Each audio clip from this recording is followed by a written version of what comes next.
Boa noite, meninas. Vamos pedir orientação ao Senhor Jesus, né? O Espírito Santo nos iluminar nessa noite aqui. Amém. Senhor, nosso Deus e nosso Pai, ó Deus, em nome do Senhor Jesus, pedimos que o Senhor venha nos abençoar, nos dar o teu entendimento, o entendimento do... Que o Espírito Santo venha abrir o nosso entendimento, a nossa visão, a nossa mente, meu Pai. Faça a gente compreender a Tua palavra, compreender a Tua mensagem, que o Senhor quer falar conosco nessa noite, meu Pai. Dai-nos, meu Deus do céu, essa luz que é o Espírito Santo em nossa vida, meu Pai. E abençoa cada uma de nós nesse momento, cada pessoa que vai ouvir, que essa palavra, ela venha penetrar no coração e ela venha dar fruto, meu Pai. É o que nós te pedimos, em nome do Senhor Jesus. Amém. Então, tá, vamos continuar em João. A dona Lília falou no 16, então vamos seguir ali no 17, né? No 5:17. Foi isso, né? Correto. Chegou, até que chegou meio que iniciar aqui o 17, mas eu acho legal dar uma reprisada. Aqui no 16 ele fala assim: por essa causa os judeus perseguiram a Jesus. E Jesus respondeu. É muito interessante aqui que eu acho que foi o primeiro diálogo assim, direto que Jesus teve com todos eles ali reunidos, né? Os judeus. E ele, com toda a sabedoria, tranquilidade ali, ele vai explicando e, na realidade, ele está mandando a real para os judeus aqui, olha, eu vim. Então, Jesus vai explicar tudo para os judeus. Eu acho que é a única vez assim, que ele vai abrir o verbo. Eu acredito até que nessa parte aqui ele foi até bem sereno, explicou direitinho, explicou nos detalhes, só que, né, os judeus, sabe, lá na frente a gente vai ver. E Jesus falou assim, o meu pai trabalha até agora, e eu trabalho também. Aqui, tudo começou com a função do sábado, né? Então, o Senhor Jesus falou assim, ó, meu pai trabalha. Deus, ele trabalha no sábado. Porque, por causa da lei de Moisés, né? O sábado seria para descanso, para santificação, era um momento que eles iam se santificar. E aí Jesus curou, houve a cura, então os judeus não aceitaram aquela cura que o Senhor Jesus fez. Então foram questionar. E Jesus falou assim, meu pai trabalha até agora. E eu também, e eu trabalho também. Então, dá de entender que Deus, ele não parou. Deus, ele não cessou. Porque Deus tem sustentado a nós, a humanidade, Deus sustenta a nossa vida, Deus, ele abençoa as pessoas, ele ouve as nossas orações, Deus, ele envia as bênçãos para a nossa vida, Deus delega. Ontem eu estava conversando com a dona Lília sobre isso. Então, Deus, ele não parou. No 7º dia, Deus, ele cessou a criação. Ele criou no 1º, no 2º, no 3º, no 4º, no 5º, no 6º. No 7º, ele cessou. Mas ele não deixou de governar. Deus, ele nunca deixou de delegar, de ouvir as nossas orações, nos responder, fazer milagres na nossa vida. Quantas pessoas são curadas no sábado? Quantas orações a gente faz no sábado? Imagina as correntes de sábado. Então, Deus, ele nunca deixou de trabalhar. E logo ali na frente nós vamos ver que o próprio Senhor Jesus, ele diz que ele tem a mesma autoridade do nosso Deus, né? Então, ele também não poderia não trabalhar, ele poderia ter passado despercebido e não ter curado. Então, Deus, ele continua trabalhando, Deus não descansa no sábado, senão o que seria de nós, né? Porque tudo que a gente planta na terrinha, a terrinha trabalha, é Deus que abençoa. Então, o sábado ele também trabalha, o sol, o universo, a vida, nada para. Imagina se tivesse que parar. Como é que seria? Não tem noção se Deus não trabalhasse no sábado, pela misericórdia dele por nós, o inferno ia fazer festa todos os sábados. Mas Deus, ele trabalha. E aí, vamos seguir ali.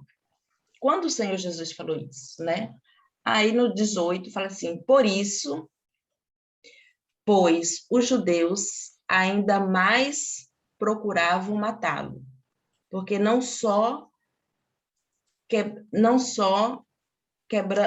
quebrantava o sábado, mas também dizia que Deus era seu próprio Pai, fazendo-se igual a Deus. Mas Jesus respondeu também: na verdade vos digo, o filho por si só nada podeis fazer, faz coisa alguma, se não o vier fazer o Pai. Porque tudo quanto ele faz, o filho faz igualmente. Ai, é muito forte, porque o Senhor Jesus, ele não deixa de socorrer, né? O Senhor Jesus, ele também faz os milagres do Pai. Ele não parou ali, né? E ele mesmo, ele tendo o mesmo poder de Deus, o Senhor Jesus tendo a mesma autoridade de Deus, ele se coloca com humildade perante Deus, ele se submete a Deus, né? Ele não age na sua vontade, ele não age da sua forma, da sua maneira, ele se submete a mesma ali. Ele não se glorifica, né? Mesmo ele tendo todo o poder. Jesus, ali ele fala que tudo que ele faz é porque ele vê Deus fazendo, né? Deixa eu só ler direitinho aqui. Na verdade, vos digo que o filho por si mesmo não pode fazer coisa alguma, senão ver fazer o pai. Porquanto tudo quanto ele faz, o filho faz igualmente. Então, se Deus faz todos os milagres, se Deus manifesta o poder, o Senhor Jesus pode fazer a mesma coisa. Mas você vê que ali no início, ele com toda a humildade, ele fala, né, numa simplicidade, mas ele, no finalzinho, ele fala, né? Aqui eu dei uma resumida e falei assim, ó, se Jesus faz tudo o que o Pai faz, então ele também é todo poderoso. O Senhor Jesus também é onipotente, onisciente, onipresente, porque ele é Deus. Ele, Deus, é um só. E, em outras palavras, se Jesus quebrou o sábado, se Jesus curou aquele enfermo lá no sábado, é porque ele já viu Deus fazer milagres no sábado. Jesus já viu Deus fazendo curas no sábado. Pode falar, dona Lília. Então, quando o texto fala do quebrantar o sábado, ou quebrar o sábado, ou violar o sábado, necessariamente não é que Jesus está quebrando o sábado. Se Jesus, ele se coloca na condição de ser filho de Deus, e todo o texto aqui é comprovando, testificando, atestando que ele e Deus são um só. Então, a gente não pode considerar que Jesus estava quebrando uma lei, porque senão ele estaria caindo em pecado. E Deus em si não peca. Bom, se ele faz tudo que o Pai faz, como assim o Pai peca? Então, essa questão do quebrantar o sábado ou violar o sábado, eu penso que isso tem que ficar muito claro, que ele não estava quebrando o sábado, não o sábado de Moisés. O que ele, na verdade, estava violando era o sábado dos judeus. Como assim? Moisés deu a lei de não quebrantar o sábado, ou melhor, não quebrantar o sábado, de não trabalhar no sábado, de usar o sábado para descanso, de usar o sábado para santificação. Necessariamente não é que não pudesse fazer nenhum outro trabalho, né? Não era isso. Ele poderia fazer, inclusive, ele pode fazer o bem. A gente vai ver isso em Mateus, acho que vale a pena. Dá uma olhadinha aí em Mateus. Mateus no capítulo... Deixa eu ver aqui que eu vou achar. Capítulo 12. Mateus, capítulo 12.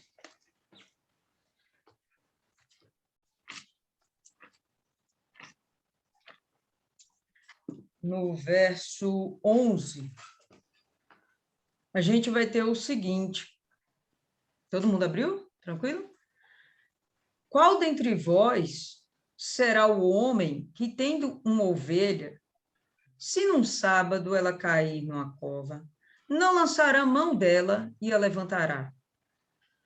Pois quanto mais vale um homem do que uma ovelha, e por consequência, lícito é fazer bem aos sábados. Então, quando a gente vai olhar a questão do violar o sábado, fazer o bem não é violar o sábado. Isso é na cabecinha dos judeus. O sábado era feito para a santificação, não para um trabalho produtivo, para suprimento das suas próprias necessidades. Esse era o momento onde você estava exclusivamente na dependência de Deus. Isso era necessário para a gente, pessoal, isso é um pouquinho fora de contexto, viu? Vou explicar por quê. A Bíblia foi escrita para judeus. Não é para os gentios. Porque, por exemplo, a gente tem comunhão com Deus quase todo dia. Quase todo dia a gente está indo a uma igreja. Quase todo dia a gente está buscando o Espírito Santo. Quase todo dia a gente está fazendo isso. Mas os judeus, eles tiravam o sábado para isso. Era um dia na semana específico. Os demais dias, eles não tinham esse devido cuidado. Eles não tinham. Eles eram muito apegados a... O nome não é esse. Mas sabe como se você fizesse simpatias? Então, lembra que tinha mezuzá? Ritual. Já ouviram falar aí da mezuzá, né? E aí ele colocava lá na porta e antes dele sair, ele tocava a mezuzá. Assim que ele chegava em casa, ele tocava a mezuzá. Bom, aquilo são rituais que na cabecinha deles fazia com que eles se aproximassem de Deus, estivessem sempre próximos de Deus. Nós vamos à igreja, fazemos nossas orações, meditamos na palavra, ouvimos a palavra, meditamos naquela palavra, fazemos a busca do Espírito Santo, fazemos orações de libertação, oramos pela nossa família. Então, isso, na verdade, não faz muito sentido para a gente, esse negócio de guardar o sábado, porque quase todo dia a gente está buscando a Deus, quase todo dia nós estamos nos santificando, se não todos os dias. Os judeus era algo muito mais específico, era o sábado, então, para eles, aquilo tinha que ser realmente preservado. Tinha que ter aquele cuidado, olha, tira um dia para vocês cuidarem da sua vida espiritual, tira um dia para vocês cuidarem da alma. Não se preocupa com os afazeres, né? Não se preocupa com as coisas pertinentes a seu trabalho, né? Não vai para a lavoura, não vai para o campo, porque lá no campo você não vai estar pensando em mim. Sabe, lá no campo você não vai estar recebendo a palavra, não vai estar meditando na palavra, né? Não vai pescar hoje, fica em casa, medita na palavra, tem esse momento seu com sua família. Então, a questão do santificar, do dia da santificação, era isso. Não era que era absolutamente proibido você fazer alguma coisa. Então, a gente está vendo aqui em Mateus, Jesus dizendo que seria permitido você salvar uma ovelha, salvar um boi, um bicho, que estivesse lá caindo num precipício, num poço, ou fosse o que fosse, se você tivesse necessidade de resgatar alguém. Bom, ele está falando, dando exemplo de um animal. Quanto mais homens, né? Ele acabou de curar um homem. Quanto mais há homens. Como a Cristiane já falou aí, Deus está trabalhando todos os dias. Ou vocês acham que Jesus para no sábado para descansar? Não faz o menor sentido. O sábado foi criado para o homem.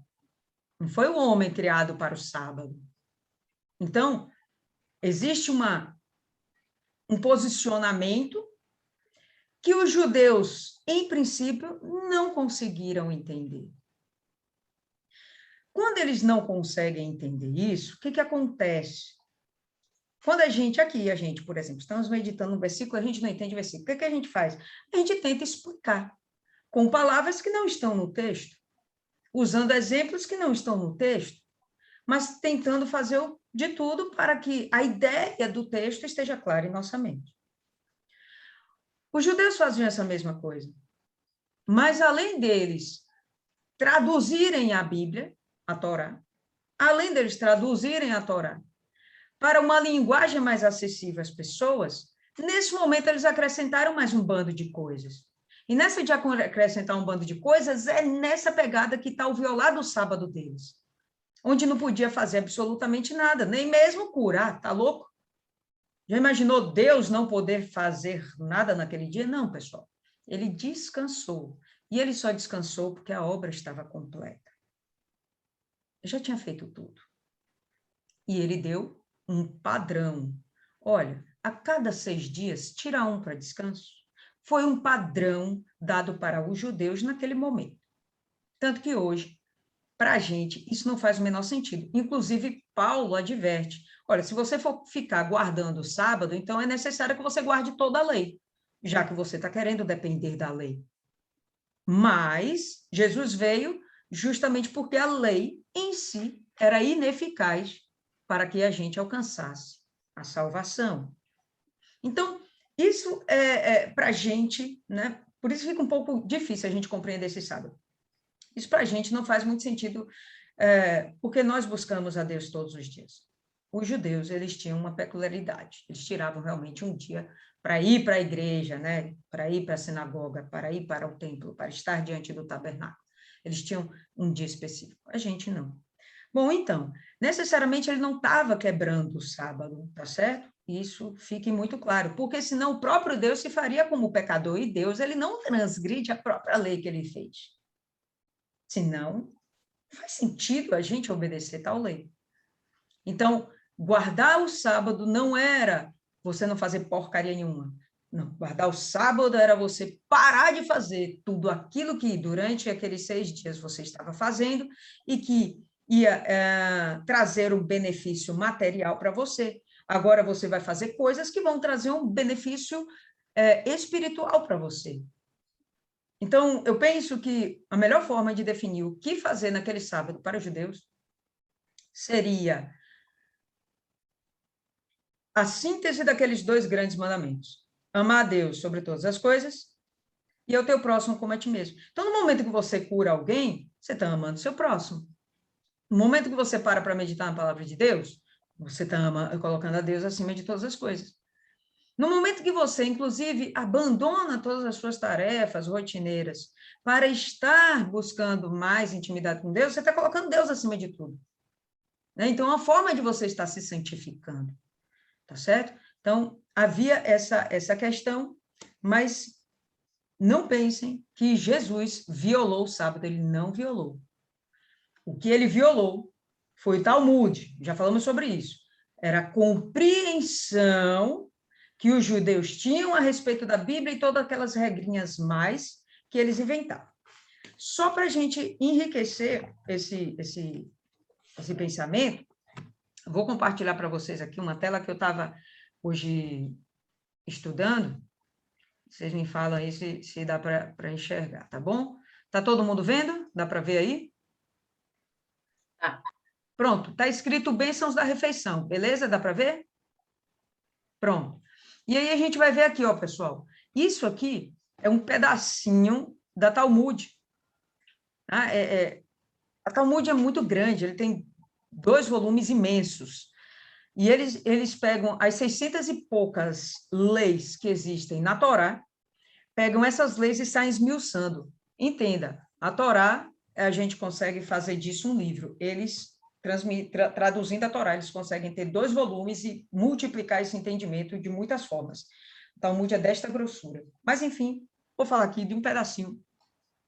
Isso aqui, as bênçãos da refeição. Antes de uma refeição, na qual está incluído o pão, as mãos devem ser abluídas, lavadas, vertendo água de uma caneca ou copo 3 vezes consecutivas sobre cada uma, até o pulso, iniciando pela direita, antes de enxugar as mãos. Esfrega-se levemente uma na outra. Ao enxugá-las, a seguinte bênção é recitada com as mãos erguidas juntas. Então, perceba que isso não está escrito na Torá. Isso não está escrito na lei, isso não veio de Moisés. Isso aqui vem de judeu.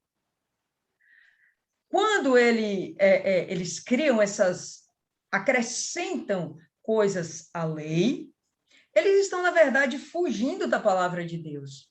E estão criando rituais que, na verdade, afastam as pessoas de Deus no momento que elas acreditam que seguir o ritual é se aproximar de Deus, e quando, na verdade, não é. Seguir o ritual é apenas estar sendo religioso, é apenas você estar tirando Deus da história e se colocando como o topo das galáxias, porque você consegue fazer até mais do que o próprio Deus te pediu, ou mandou, melhor dizendo.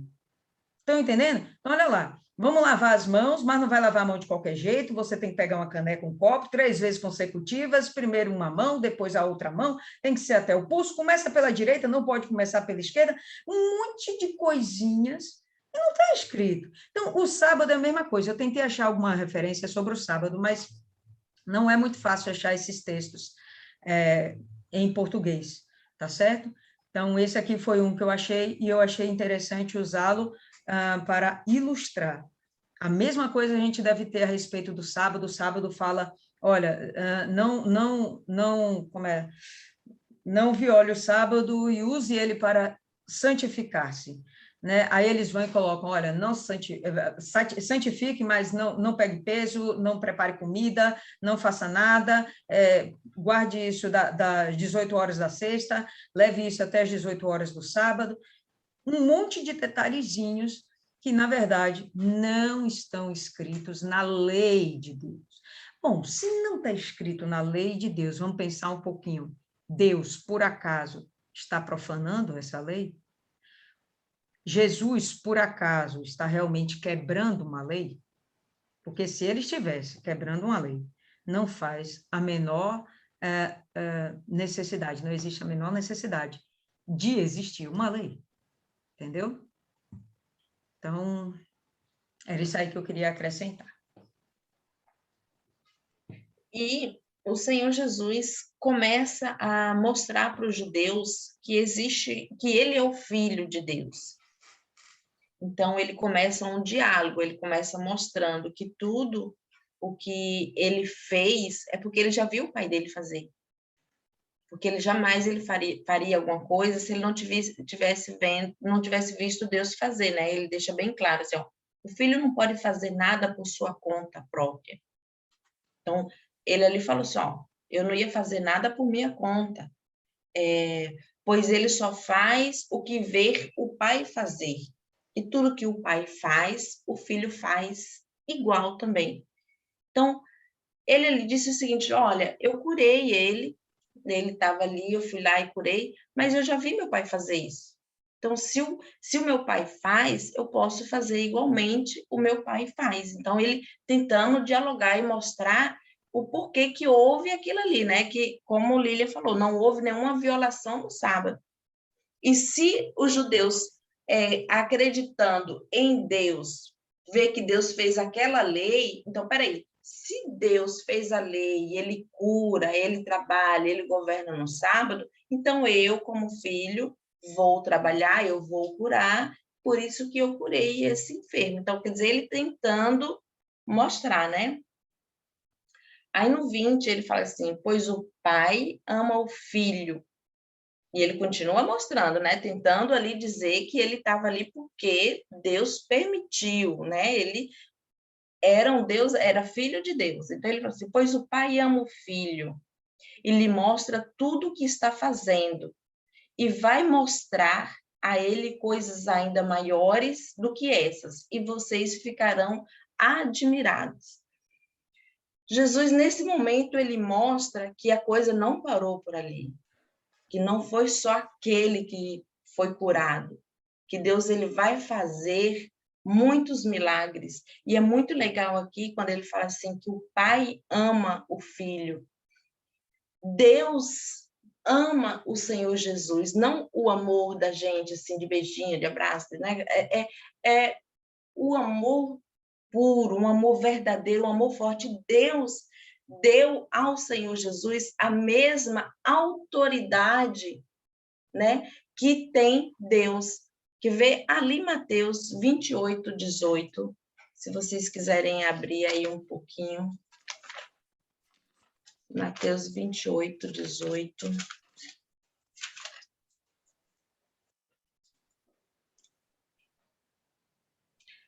Aqui, aí o Senhor Jesus fala, né? Aí fala assim, ó. E chegando-se Jesus, falou-lhes, dizendo, e me foi dado o poder no céu e na terra. Quer dizer, Deus deu ao Senhor Jesus esse poder.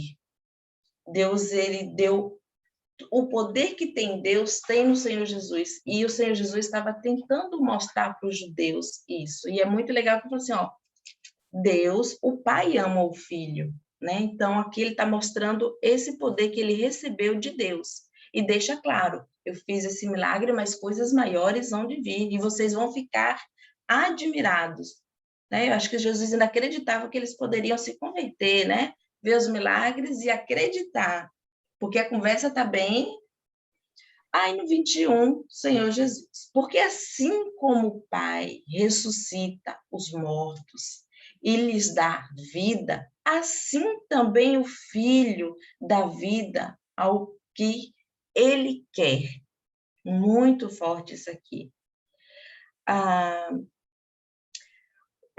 Quando ele fala assim, o Pai ressuscita, não é que a pessoa morreu e ele foi lá e ressuscitou, mas aqui o Senhor Jesus também está falando que a pessoa passa a ter uma vida nova, a pessoa passa a ser uma criatura, uma vida nova, ela levanta, Deus ele tira a pessoa do monturo, tira a pessoa do meio dos mortos e dá uma vida, ele vivifica, né? Deus ele dá vida à pessoa. Então, o Senhor Jesus também vai fazer esse mesmo milagre. E é muito interessante que quando o Senhor Jesus está nesse diálogo, ele está sempre lembrando daquele homem que ele curou. Porque quando o Senhor Jesus chegou lá no meio de vários doentes, Jesus foi até aquele lá que estava 38 anos doente, aquele enfermo lá. Mas Jesus sabia o que estava dentro dele, sabia o que estava no coração. E o Senhor Jesus foi lá e fez o milagre, ele fez a obra. E aí quando ele fala que assim, ó, que assim como o Pai faz, o Filho também vai fazer, o Filho também dá vida, lá em 2 Reis, o profeta Eliseu, ele ressuscita a filha de uma sonamita, né? E também tem o profeta Elias, que ressuscita o filho da viúva seramita. Então, Deus, ele ressuscitou no passado, Deus, ele ressuscitou. Aqui fala mesmo da vida do morto, foi lá e ressuscitou. Então, o Senhor Jesus, naquele momento, não estava fazendo nada por ele estava fazendo aquilo que ele já viu o pai dele fazendo. Isso é muito bacana. E aqui aí ainda se aparece, ó, e aqui Jesus ainda fala assim, ó, é muito legal, ele fala assim, ó, assim também o Filho dá vida ao que ele quer. Então, ele quis curar aquele enfermo lá, Jesus foi lá e curou. Então, eles não podiam nem estar questionando, porque Deus, ele deu essa autoridade ao Filho, no caso, ao Senhor Jesus.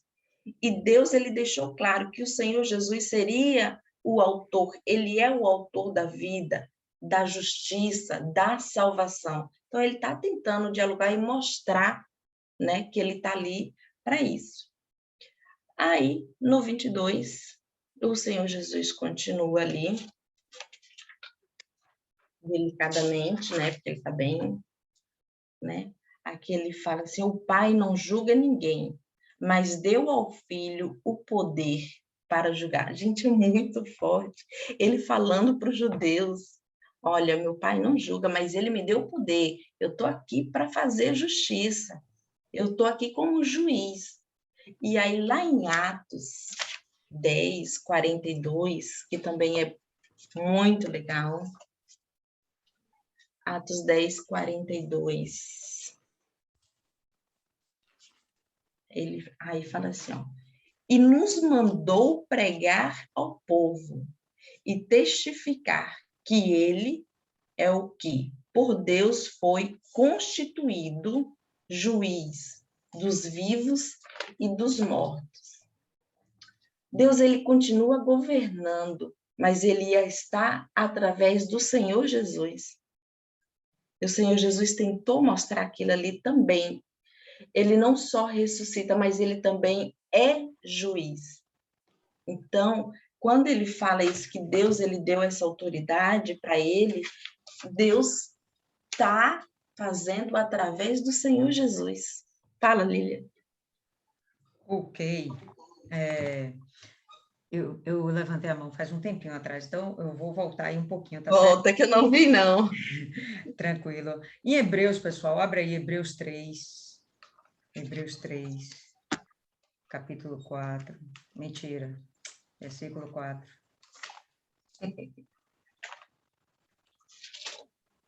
Ainda sobre essa questão esse poder que Deus tem e outorga ao próprio Filho, mostrando que eles são, ao mesmo tempo, a mesma pessoa, né? Então, a gente vai ter o seguinte, porque toda a casa é edificada por alguém. Jesus está fazendo as coisas dele, está. Jesus está curando, está disciplinando, está pregando, está fazendo o que ele tem que fazer, tranquilo. Mas o que edificou todas as coisas é Deus. Tudo que ele está fazendo, Deus já fez anteriormente. Ele anuncia, né, que não é para as pessoas ficarem maravilhadas com o fato dele curar um homem de 38 anos de enfermidade, ou ficarem maravilhadas porque ele trabalha no sábado, ou ficarem maravilhadas de ele dizer que ele e o Pai são um. Porque vão ver coisas mais maravilhosas ainda. Inclusive, vocês vão ver eu ressuscitando mortos, vocês vão me ver ainda fazendo o juízo, julgando homens. É interessante que Deus fala, ou melhor dizendo, né? Aqui a palavra fala, no verso 22, né? No João, porque o Pai a nenhum homem julga, mas confiou ao Filho todo o julgamento. O Pai a nenhum homem julga. Não é que ele não julgue. Deus é o juiz. Deus é o justo juiz desde lá de Gênesis, né? Tem uma passagem bem interessante. Abra aí Gênesis capítulo 18. Tomar aí um pouquinho do tempo de Cristiane, que eu acho que vale a pena. Pode ir. A gente esmiuçar bastante esse texto, fundamentar ele bastante com a própria palavra. Não dá para deixar em branco, porque é o próprio Senhor Jesus aqui falando, tentando explicar, tentando mostrar, e ele está sendo assim, minucioso, didático, né? Nos detalhes, né? Então, é muito forte tudo isso aqui. Exatamente, ele está sendo bem didático. Gênesis 18, no verso 25, a gente vai ter o seguinte, Abraão está lá intercedendo por Sodoma, a gente já viu essa passagem. Longe de ti que faças tal coisa, que mates o justo com o ímpio, que o justo seja como o ímpio, longe de ti. Não faria justiça o juiz de toda a terra. Em João, ele está falando que ele não julga homens, que isso quem vai fazer é o Senhor Jesus. Mas não é porque Deus não seja juiz, é porque Deus está delegando essa função. Eu acho interessante a gente pensar, por que Jesus julgar os homens? Por que não o Espírito Santo? Se é o Espírito, inclusive, que convence do pecado, que revela toda a verdade, que guia a toda a verdade. Por que não o Espírito Santo julgar? Porque quem veio como homem foi Jesus. Quem morreu como homem, quem sofreu como carne, foi o Senhor Jesus. Nada mais justo que a ele seja dado o direito de julgar. E a gente vai ver mais para frente, né, que não está falando só desse juízo aqui na Terra nesse momento, quem ele escolhe curar, quem ele escolhe levantar ou abater, mas ele está falando do futuro, o juízo final. Não? Quem vai para o lago de fogo e enxofre, quem vai permanecer no reino de Deus.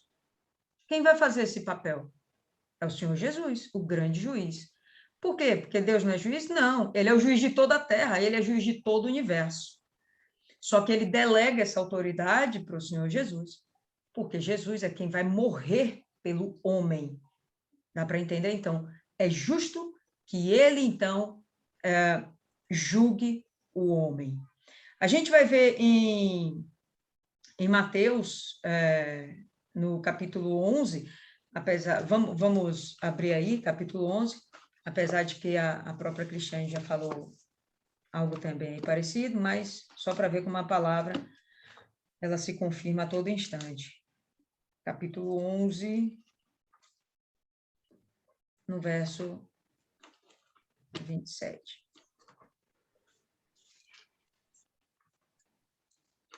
Volta.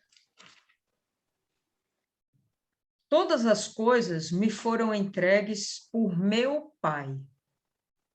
Então, não é que ele é o grande merecedor, é porque Deus quer que dessa forma seja. E ninguém conhece o Filho senão o Pai.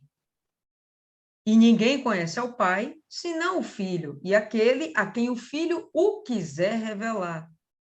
Então, está no Senhor Jesus esse juízo. Eu vou revelá-lo para quem? Ele tem esse poder.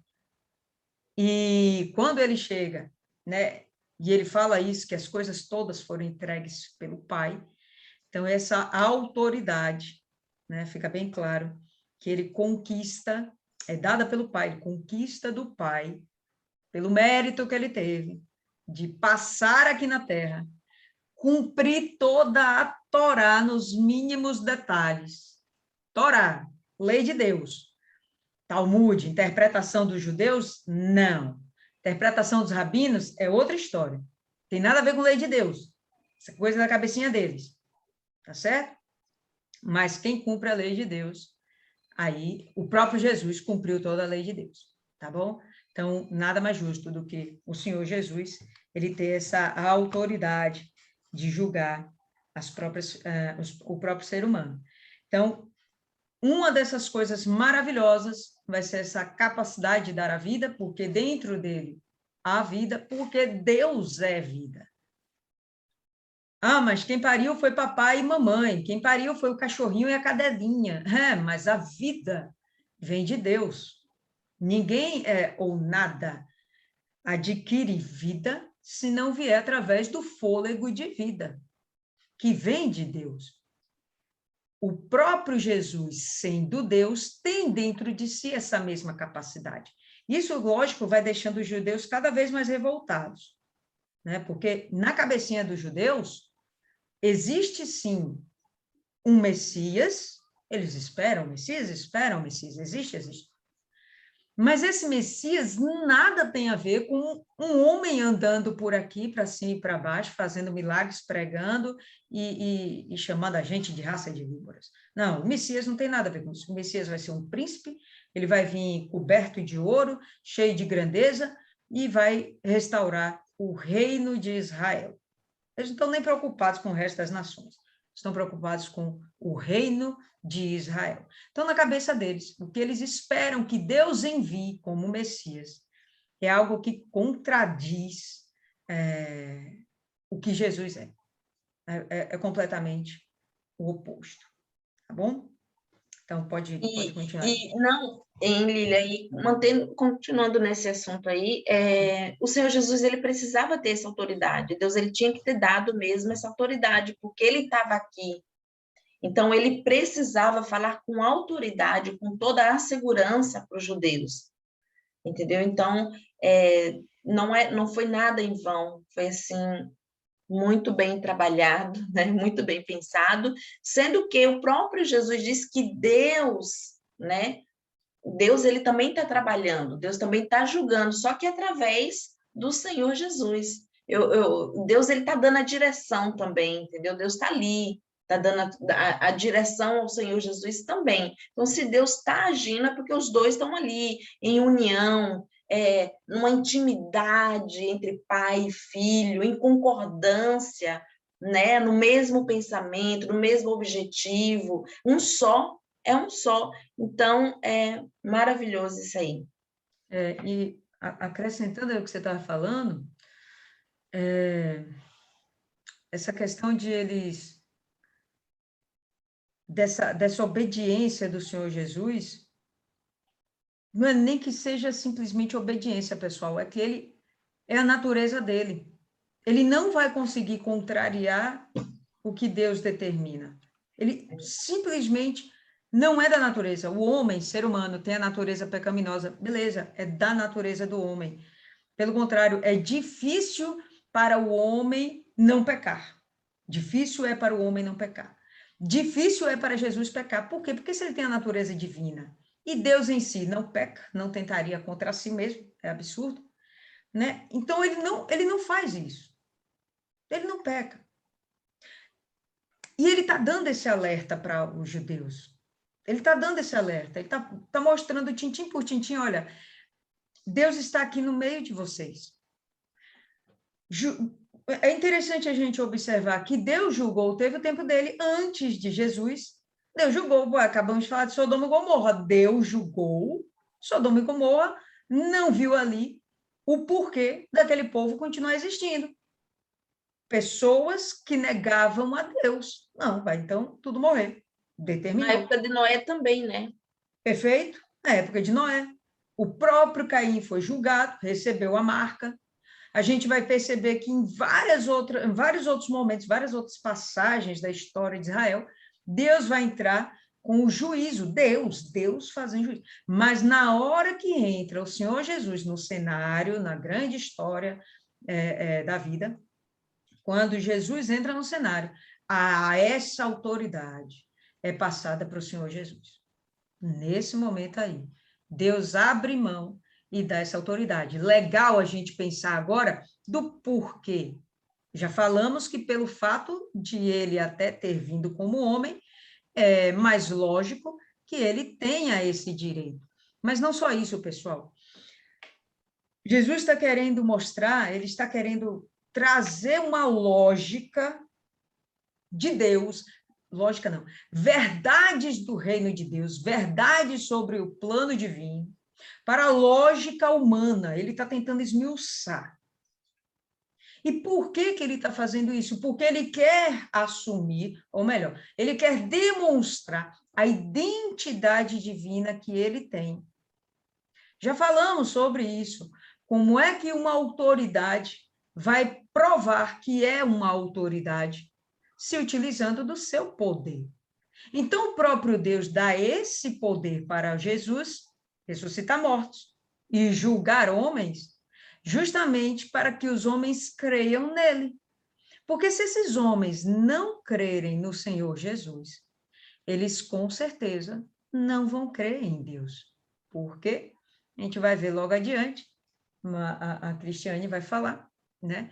Mas o Senhor Jesus, vem como mensageiro de Deus.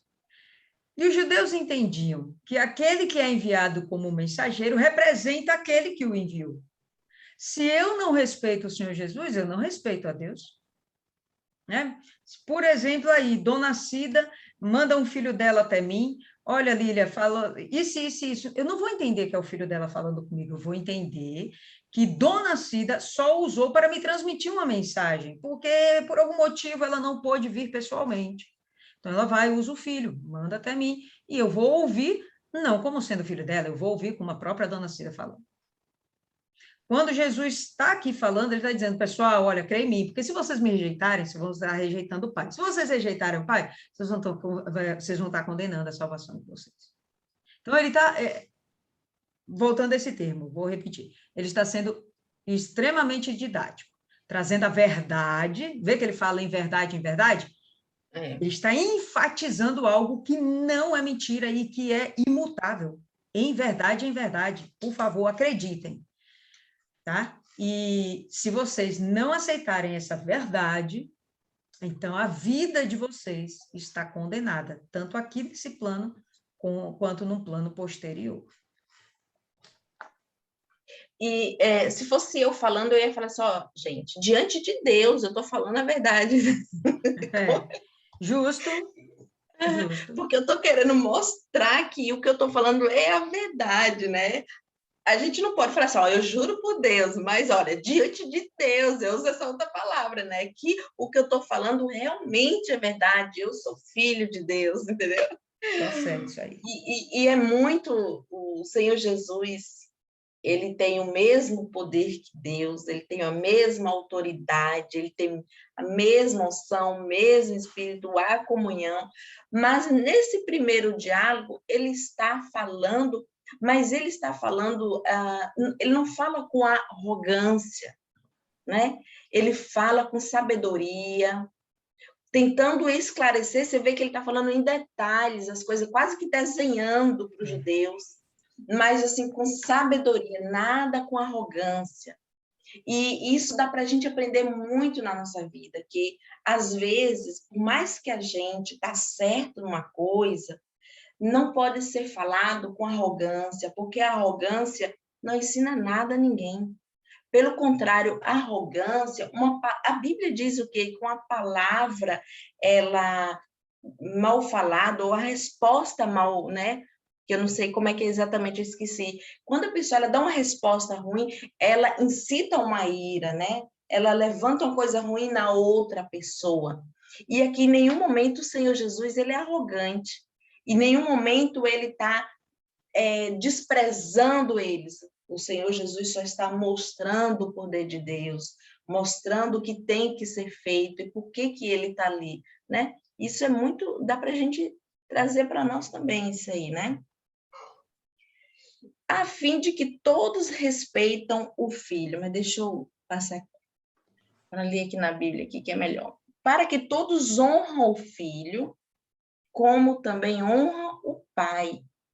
Quem não honra o Filho, não honra o Pai que o enviou. Ele continua falando, né?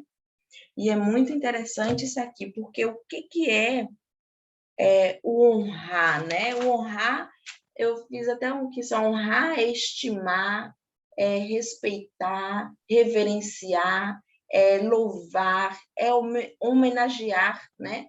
E quem se recusa a ver o Senhor Jesus dessa forma, a respeitá-lo e reverenciar, não está reverenciando o Pai também, está desobedecendo a Deus, né? Aí, como pode, se eles dois é um só, como pode eles não aceitar o enviado e aceitar quem o enviou? Consegue entender? Pois é, não faz Então, sentido. não faz sentido, né? E com tanta unção e direção ali, o Senhor Jesus falando, o Senhor Jesus fala assim, olha, se vocês não me recebem, se vocês não me aceitam, se vocês não ouvem os meus ensinamentos, as minhas palavras, então vocês também não estão obedecendo o Pai. Então, pensa, de que adianta essa Religiosidade. isso, Religiosidade. religiosidade toda, né? Do que adianta tanta caridade, do que adianta guardar o sábado, mas vocês não estão obedecendo o Pai, porque vocês não estão me recebendo aqui. Então, quem não me aceita, quem não me honra, não honra o Pai, não, meu filho, só lamento, entendeu? É por aí. E ainda falando com amor, entendeu? Na mansidão, porque Jesus, ele tem uma unção de mansidão, minha filha, ali flui o fruto do Espírito naquele homem, né? E aí no 24, no versículo 24, ele continua falando, eu afirmo a vocês que isso é verdade. Estou falando, diante de Deus, é verdade.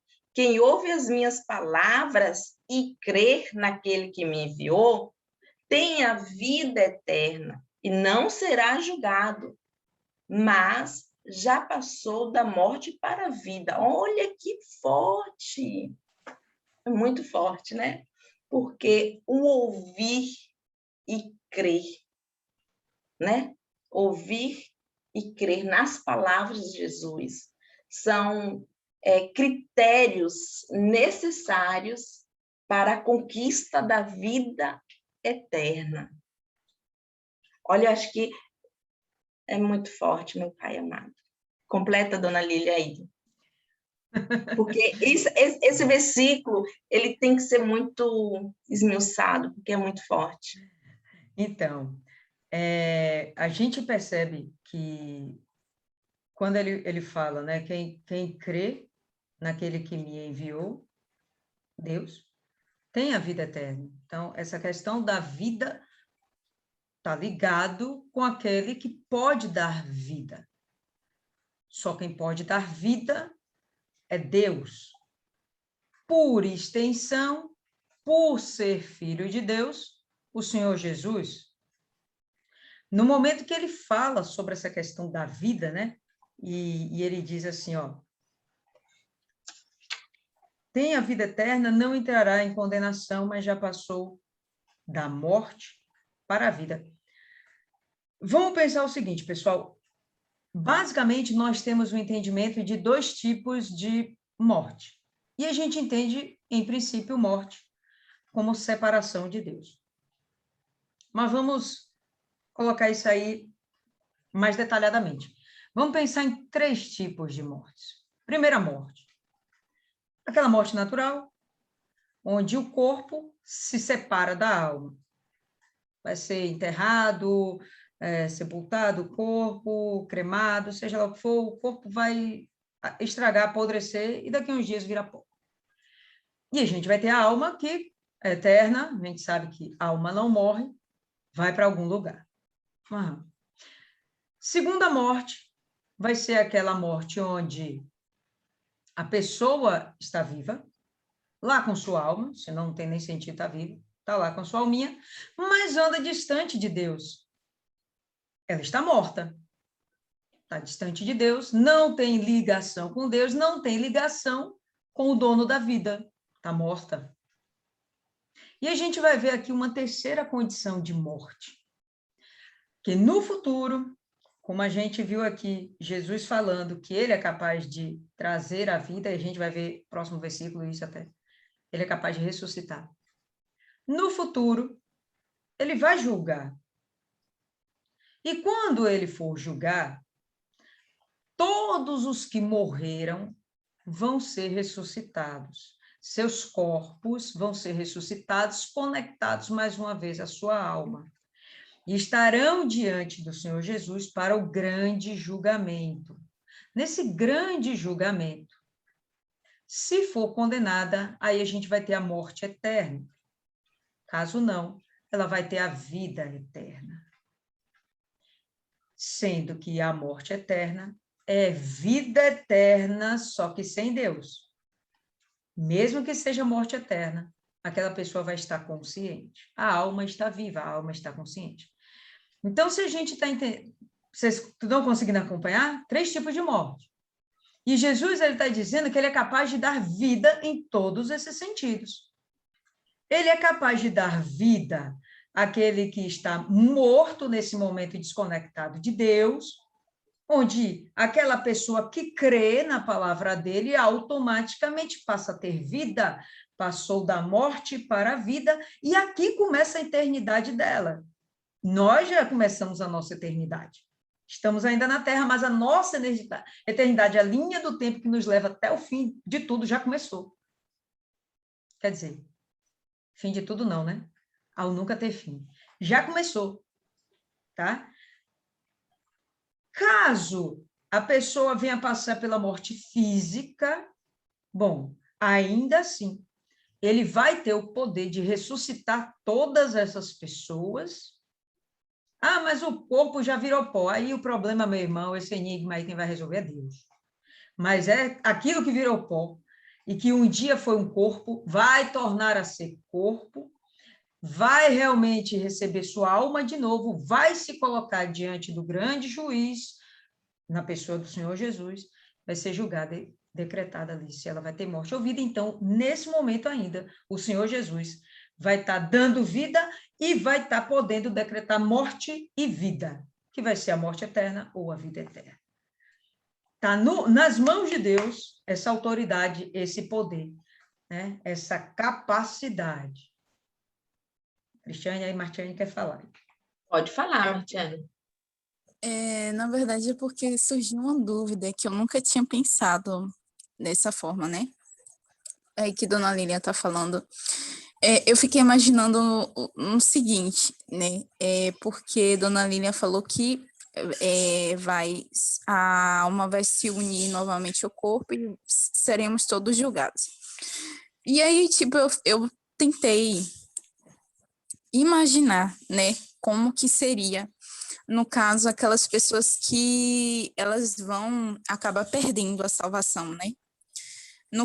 Nesse caso, elas iriam com o corpo, literalmente, e a alma para o inferno, ou só a alma? Porque, tipo, do nada eu me lembrei daquele versículo, né, que fala, né, que não temeis é aquele que pode matar o corpo, mas que pode lançar a alma, o corpo e a alma no inferno. Então, nesse caso, tirando a minha dúvida, que eu nunca tinha pensado nisso, vai ser o corpo e a alma no inferno dos que perderam a salvação ou só serão a alma? De acordo com a palavra, é o corpo e a alma, porque não faz sentido ele ressuscitar se o corpo depois for virar pó. Não faz sentido.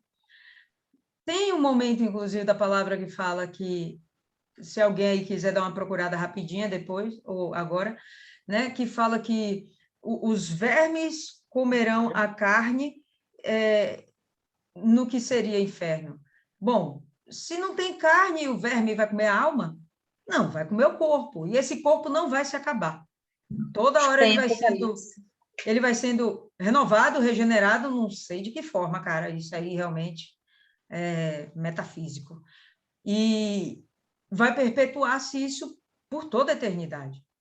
Então, não faz sentido haver uma ressurreição onde o corpo vai ser desprezado. Então, tanto o corpo vai ser lançado no inferno, quanto, não é, no lago de fogo e enxofre, que o dia do grande juízo vai ser para decretar isso, né? Como os salvos vão entrar no paraíso, no reino de Deus, que na minha cabeça ainda não está também muito claro, muito sedimentado, se vai ser de fato para o resto da vida no céu, ou se esse reino vai ser projetado aqui na terra. Porque a gente vê em Apocalipse, que a gente vê a Nova Jerusalém descendo à terra. Então, esse reino vai ser aqui na terra realmente, ou o reino vai ser lá nos céus? Né? O que eu sei é que Jesus está preparando minha morada. Se a morada for continuar sendo no céu, beleza. Se a morada descer e vier para a terra, foi Deus que fez para mim também, tá beleza. Isso aí eu ainda não consegui sedimentar, estamos aprendendo junto, tá certo? Martiane, fala aí. Eu entendi. E outra coisa que eu queria falar, né, só para não perder a linha do raciocínio, eu estava aqui lendo, né, esse versículo e eu estava imaginando, né, eu coloquei minha mente aqui para imaginar toda a situação. E é muito, muito, a visão de Deus é totalmente diferente da nossa, né? Para a gente, quando fala assim, para uma pessoa natural, né? Quando fala assim em morte, fulano está morto. A primeira coisa que a gente imagina é um corpo em um caixão, então jogado, sei lá, no chão, não sei, dependendo da morte, né? Fulano está morto. Mas dificilmente, cara, eu imaginei aqui, cara, é muito difícil você olhar para uma prostituta e você vê ela ganhando muito dinheiro, você vê ela lá bonitona e você fala assim, tá morta. Tipo, é muito... Cara, ninguém tem essa imaginação, ninguém tem essa visão, sabe? A pessoa natural não tem essa visão, né? De ver jovens lá na balada, sei lá, se prostituindo, enfim. E você olha assim, porque no momento a pessoa olha, a pessoa, né, ela lá dentro tá muito feliz, tá pra caramba curtindo e tal. Ela, pá, esquece até da vida, não sei, sei lá, beija não sei quantos, no outro dia não lembra nem quem é. Mas naquele momento a gente que é espiritual, a gente consegue olhar aquela pessoa e dizer, está morta. Por que está morta? Porque ela não tá com Jesus, ela não tem Jesus. E, cara, isso foi uma imaginação, assim, que eu achei algo muito forte, porque Deus, ele tira a gente, quando a gente ouve falar de Jesus, quando a gente tem um conhecimento, né, sobre o Senhor Jesus, ele se revela, fica para a gente, tirada essa ilusão do diabo, né? É tirada essa ilusão que o mundo tem, porque, cara, é muito bacana o trabalho que o Senhor Jesus faz, né? Porque ele não deixa ninguém confundido e ninguém enganado. Tipo, a pessoa que ela é revelada assim, o Senhor Jesus, ela tem esse discernimento do que é vida e do que é morte. Inclusive, até nas escolhas, né? Escolheu a vida, escolheu a morte. Escolheu a vida é andar em obediência, escolheu a morte é desobedecer a Deus. E eu achei isso muito forte, né? E uma coisa que me chamou a atenção, eu posso falar logo agora? Pode. Uma coisa que me chamou a atenção é que, deixa eu ver, foi o versículo, deixa eu ver, foi o 20, porque o pai ama o filho e mostra, não, acho que não foi esse, não. Enfim, eu não estou recordando agora qual foi o versículo que me chamou a atenção. Eu marquei aqui, tá tudo marcadinho. Mas quando eu Veja e lembrar, você fala eu depois. falo. Porque foi algo muito. Tá ligado, tudo que eu vou falar tá ligado. Aí depois eu falo, tá? Só para não perder. Tá. Dona Maria.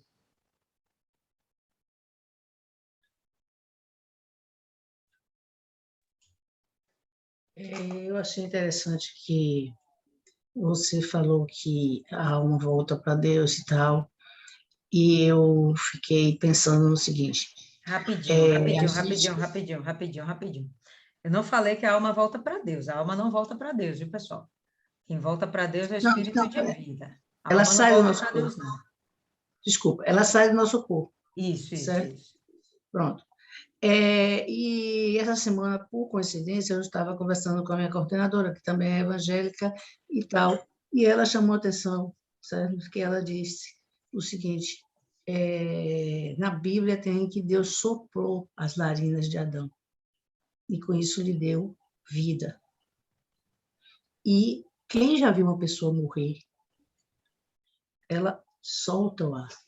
E é verdade. Inclusive, nós temos o termo expirou, né? No sentido de que morreu. Mas expirar quer dizer soltou o ar.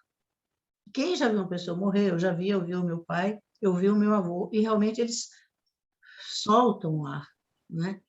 O morto, ele solta aquele ar, entendeu? E aí, geralmente, o diagnóstico é que morreu mesmo e tal. E quem está ali de junto, vendo, percebe. Eu, pelo menos, eu percebi o meu avô expirar e o meu pai também. Aquele ar sair mesmo deles, entendeu? Então, eu acho que essas coisas, esses fatos, assim, a gente percebe e a gente vê que, ó, lá da Bíblia, quer dizer, todos nós recebemos esse sopro que Adão recebeu. Está na Bíblia. Eu acredito assim, que todos nós recebemos. E, na hora da morte, a gente expira. Esse sopro que Deus nos deu, a gente devolve para Ele. Certo? Ou não. Aí, né, realmente é o julgamento. E eu já li na Bíblia que nós vamos receber um novo corpo. Eu acho que quando ele diz que ressuscitar, ele vai dar um outro corpo para todo mundo. E esse corpo, ele é eterno. Ele não é esse aqui que vai morrer, que vai virar pó. É um corpo eterno. E aí vem aquela história. Aí é que é o perigo, eu acho. Né? Não sei se vocês vão concordar comigo. Porque agora esse corpo é eterno, e aí vai haver o julgamento. E aí, para onde é que seu corpinho eterno vai? Ele vai para Deus ou ele vai tomar o caminho da condenação eterna? Então, você, com seu corpinho, vai sentir os prazeres e a alegria de estar com Deus eternamente. Nós vamos fazer isso. E, infelizmente, outras pessoas vão, com esse corpo eterno, sofrer todo o sofrimento do inferno. Eu acho que é isso. Você vai... eu vou receber esse corpo e vai ser para viver com Jesus. Mas, quando você recebe esse novo corpo, aí, como Línia disse, vai ter o julgamento. Ou para bem ou para mal, ou você vai ser salvo, ou você vai ser condenado, e isso vai ser eternamente. Seu corpo eterno vai ser para viver ao lado de Deus, com Jesus, louvando, certo? Sendo feliz, né? Ou, infelizmente, o indivíduo vai lá para o inferno e vai sofrer as consequências eternas do sofrimento, da dor corporal e espiritual da alma também. Vai sofrer as duas consequências, porque na Bíblia diz que vai sofrer a alma e o corpo. Então, vai ser esse corpo eterno. Eu penso isso. Então, vamos lá, que o seu comentário aí bate com a dúvida de Thaís aqui, mais ou menos é o seguinte, pessoal, o corpo celeste que a gente vai receber, que os salvos vão receber, os salvos vão receber um novo corpo, tá? Os arrebatados vão receber um novo corpo. Já está salvo, arrebatado já está salvo, vai receber um novo corpo. Os que vão ressuscitar depois, morreram com Cristo, vão ser ressuscitados para julgamento. Vão ser salvos, vão receber um corpo celestial, um novo corpo, um corpo de glória. Os outros vão continuar com o corpinho que tiveram e vai para o inferno daquele jeito. Ponto. Tá? Então, não mistura as coisas. O corpo de glória é para salvos, o corpo de glória não é para quem foi condenado. Tá? Quem foi condenado está morto, já era. E a questão do fôlego de vida, o fôlego de vida é quem garante a vida para aquela vida, né? Seja a nossa vida humana, seja a vida animal. Então, no momento que morremos, ou o animalzinho morre, de fato, o fôlego de vida volta para Deus, que é quem deu a vida. O fôlego de vida não fica perdido por aí, não, volta para Deus. Fôlego de vida. Eu imagino que fôlego de vida não é tão somente ar, apesar de ser muito bem representado como ar, fôlego de vida é algo de espírito, é um pedaço de Deus dentro da gente, é espírito de Deus dentro da gente, que não tem nada a ver com o Espírito Santo, é espírito de vida. Morreu, o espírito de vida fica disperso, jogado fora? Não, ele automaticamente volta para Deus, né? Volta para Deus e pronto, vida que segue, ou melhor, destino que segue, né? Salvação ou perdição. Tá? Fica à vontade aí. Na realidade, quando a gente morre, o espírito ele volta para Deus, né? Quando era criança, minha mãe tinha uma amiga que ela era não lembro qual era a região, me confunde assim, então. E ela era muito ativa, assim, com Deus, sabe, na palavra. Foi quando começou a surgir a doação de órgãos. E aí ela falava que ela não ia doar órgão nenhum, porque quando Jesus viesse, ela ia ressuscitar voltando um olho, voltando alguma coisa, entendeu? Bom, então é sinal de que não vai ser esse corpo que vai nos levar para a glória, né? Não. E aí, aqui em 1 João 5:20, é muito legal que fala assim, ó, sabemos também que o Filho de Deus já veio e nos deu entendimento para conhecermos o Deus verdadeiro. A nossa vida está unida com o Deus verdadeiro, unida com o seu Filho, Jesus Cristo. Este é o Deus verdadeiro e esta é a vida eterna.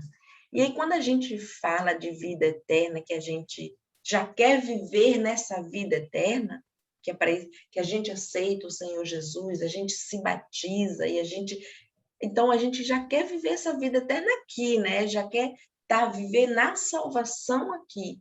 E viver aqui na salvação é viver uma vida de felicidade em meio às lutas, mas tendo paz, né? Tendo comunhão com Deus, sendo sensível à presença de Deus, na glória do poder dele. Isso é maravilhoso. E aí a Bíblia diz que não há condenação. Então é uma promessa, né? Então vamos ficar firme nela aí para a gente viver o máximo na promessa de Deus aí, da salvação, até a nossa Jesus voltar e nos levar, ou ele nos buscar antes, né?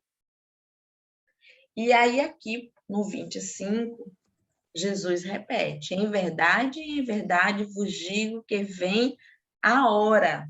Nossa, isso aqui é bem bacana. A hora.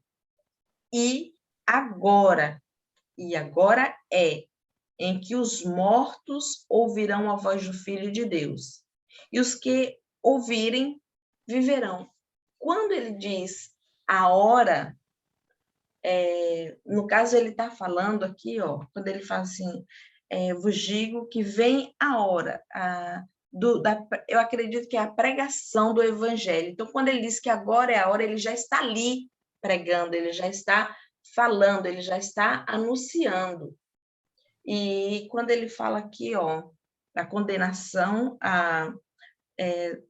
em que os mortos ouvirão a voz do Filho de Deus, quer dizer, a pessoa que ela está no pecado, está com a vida, poxa, no sofrimento, pensando em suicídio, ou na doença, ou algo ruim, se ela dá ouvido à voz do Filho de Deus, aqueles que estavam mortos viverão. Então, quer dizer o seguinte, que vai ter vida, vai aceitar o Senhor Jesus e vai ter vida, vai viver, que é o que aconteceu com todas nós aqui, né? Porque tem tanto a morte espiritual como a morte física, mas aqui o Senhor Jesus estava falando para os judeus da vida espiritual, de viver com Deus, de ouvir a palavra dele e viver, ter vida. Assim como tudo que ele está falando aqui, tudo começou lá quando ele fez a cura daquele enfermo. Aquele enfermo passou a ter vida, entendeu? Então, é para isso que o Senhor Jesus veio, para dar vida. Mas, em verdade, diante de Deus, ele fala, tem que dar ouvido às palavras dele. Tem que acreditar no que ele está falando. Fala, Lilian. Eu acho que Isis que quer falar aí. Fala, Isis. Fala, Isis. Eu acho legal a discussão de vocês, mas o que fica para mim é que a galera se perdeu. Um cara estava 30 e poucos anos e do nada ele foi curado por um homem. E a galera está preocupada com o sábado. Em vez de se alegrar, porque o cara foi curado e vai poder ter sua vida e não vai ficar mais naquela condição de pedinte, de estar ali. E as pessoas estão preocupadas com o sábado. E o próprio Jesus está ali, didaticamente, explicando. Para mim, não há mais forma didática do que comparar a relação de pai e filho. Porque é uma relação que a gente entende. Se você não é pai, você é filho. Então, você consegue entender essa relação. E a gente, enquanto filho, realmente, se você não honra meu pai, se você não respeita, por exemplo, né, Lia? Se você não respeita a mãe dela, poxa, ela vai pelo menos ficar triste, vai entristecê-la. E tudo o que ela aprendeu, pelo menos enquanto era criança, era com a vivência com os pais. Era repetindo aquele exemplo. E isso é muito fácil de entender. E Jesus vem aquela figura trazendo uma palavra de vida e mostra que antes eles estavam com raiva, porque o curou, no sábado queria matá-lo. E a gente tem que ter esse cuidado de não se perder no que realmente importa, que é Jesus, né? Eu vejo, pelo menos que minha mãe, olha, não pode fazer isso, não pode fazer aquilo, não pode ouvir música secular, não pode aquilo, não pode aquilo outro.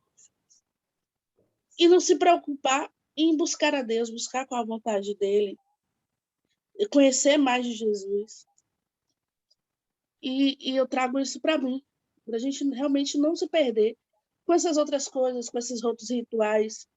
Já pensou se o pastor não fizesse libertação, a pessoa está manifestando, não vou libertar porque não é sexta. Não, só pode fazer libertação sexta-feira. E aí a pessoa que resolve aí seus problemas. E não é assim. Né? Enquanto servos, a gente tem que estar ali para servir. Está doente, não está bem, mas se colocar sempre à disposição, não só do outro, mas à disposição de Deus, de fazer a vontade dele, de ser instrumento. É isso. Beleza, bem posicionada aí. A respeito desse versículo aqui, Cristiane, eu já não teria nada a acrescentar, não. De fato, o que você falou aí procede. Esse é o momento em que os mortos ouvirão a voz do Filho de Deus e os que ouvirem viverão. Esse é o momento aquele que acreditar, crer na mensagem, está sendo salvo e já entrou na linha da eternidade. A eternidade dele já começou. É que aí ele fala que ali é a hora, né? Então ele está ali pregando, então é agora, ó, tô aqui, vou pregar, mas assim, ó, achei tão forte toda essa passagem do Senhor Jesus, porque aqui ele começa o ensinamento, e isso aqui a gente parar para ler, mas trazendo para a nossa vida, porque tem muita coisa que a gente tem tudo, na realidade aqui é todo ensinamento, né? Todo ensinamento está aqui, o Senhor Jesus deixando muito bem claro para nós também, assim, eu achei muito forte esses poucos versículos aqui que eu dei aquela entrada, como não é de costume assim, né? Foi muito corrido, foi muito difícil por causa dos horários, eu tive que fechar a agenda, sério, ontem foi até mais tarde, por quê? E assim, ó, tinha muito mais coisas, gente, cada versículo tinha tanta coisa, e que eu tinha só que dar uma resumida, mas é muito profundo o que o Senhor Jesus está falando. O ensinamento aqui dele de amor, de mansidão, de compreensão nessa parte aqui, como o Isis falou, só porque estavam questionando por causa do sábado, mas não olharam o milagre que ele fez, né? Não olharam para isso. É mais fácil condenar por um sábado do que e ali ele ali ensinando com toda mansidão que ele tem. Então é muito forte cada palavra que sai da boca do Senhor Jesus aqui. Você parou no 26? 25. 25 nós lemos. Não vai levar até o 30, não? Não, acho que não. Vai até aqui. Vamos ver aí, pessoal, até o 30, pelo menos. Continua assim, ó. A gente já viu, né? 26, porque assim como o Pai tem vida em si mesmo, assim deu ao Filho ter vida em si mesmo. Então, mais ou menos mais do mesmo. Jesus já falou que ele tem essa capacidade da vida, e ele está falando, assim como o Pai tem, eu também tenho, justificando a divindade dele. Continua. Não vos maravilheis disso. Então, lembra que ele começou lá falando, olha, vocês vão ver coisas maiores ainda, Deus vai fazer coisas maiores e vocês vão ficar maravilhados. E esse maravilhado não é aquele negócio de encantado, não. É de espantado mesmo, de assustado. Meu Deus, o que é isso? Um morto levantando? Né? Estamos falando de julgamento, estamos falando de alma sendo julgada, de pessoas que vão ser levantadas no futuro. Esse texto é extremamente profundo e nem a complexidade dele toda os próprios judeus têm. Lembra em Hebreus fala, olha, eu fico decepcionado com vocês, mais ou menos assim, porque já era para vocês estarem no outro estágio, a gente ainda tem que estar dando leitinho, né? Você já era para estar bem desenvolvidos, a gente ainda tem que ficar aqui nos rudimentos básicos da fé. Não dá para a gente aprofundar mais com vocês o assunto porque vocês não estão preparados. Então, teria realmente, como o Cristiano falou, muito mais coisa aqui para falar. E Jesus está tentando fazer isso. Mas eles não são capazes de absorver ainda. Não são capazes. Quando vier o Espírito Santo, a coisa vai mudar de figura. Nós entendemos com relativa facilidade por causa dele. Não fosse assim, a gente estava perdido, igual os judeus.